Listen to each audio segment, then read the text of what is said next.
Yeah, so relationship postmortem. There's multiple areas, by the way. This is a series of 10 videos I'm going to do. So this is part 3, beliefs.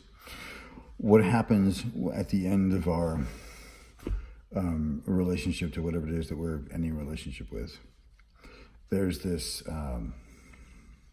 again, in the pain, we want to give it order.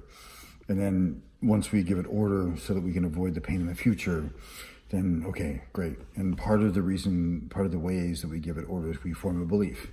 Now, beliefs will sound like something and the verb to be and some generalization, like people are, or I'm always gonna, or women are, or men are, or relationships are. So you just want to be cautious there. You want to be vigilant, because we think about emotions and beliefs getting formed in our formative years. Actually, beliefs get formed anytime you have a significant emotional experience, or can be formed. So you can, with metacognition, meaning your ability to witness your own mental processes, and if you witness them and then you beat yourself up, you're missing the point. You're not actually zooming out enough. So you actually want to zoom out as if you are an observer and look at yours, and you talk to yourself in the third person. Notice your name down there. And what are they thinking right now? And by the way, every thought, have you ever hypnotized yourself? Short answer is yes, you always have. Any thought you have, anything you listen to, any song you listen to, any lyrics you sing, any thing you say to yourself is self-hypnosis. So you're listening all the time. Some part of you is. Does this mean you have to be vigilant every second of every day? Only if you want to be masterful of your own experience.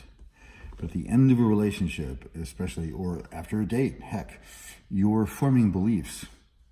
Anytime you say, it's just, I'm never gonna, or, dating's just, you're reinforcing or forming a belief.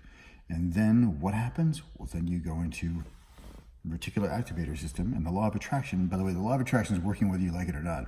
If you have a negative thought, the law of attraction is working for that. If you have a positive thought, it's working for that.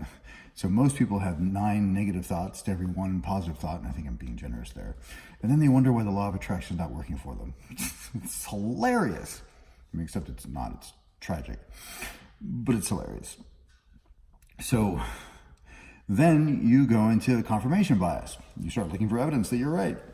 It's beautiful. It's self-reinforcing negative bullshit. So the evolutionary looks for where they're wrong about the beliefs they have. They start to look for counter examples to all the evidence they have.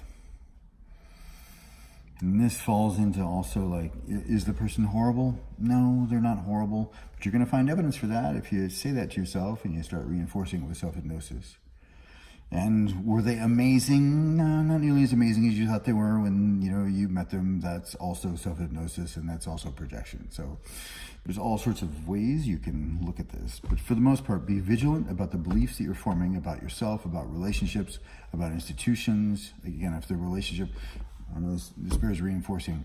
If you ended a relationship with an institution or an idea or a community, be vigilant about what you make it mean, because you're forming beliefs, and those beliefs most likely are not accurate. If they're generalizations, they never are at the individual level. Yes, this gives the other person grace. So what? You're not doing it for them. You're doing this for your own evolution, so that you can be extraordinary, and you can have an even better relationship in the future with an even more extraordinary person. You don't have to, give up on the opposite sex, or never join a community like that again, or whatever it is. Besides, wouldn't you rather be happy, or would you rather be right? It's really the choice right there.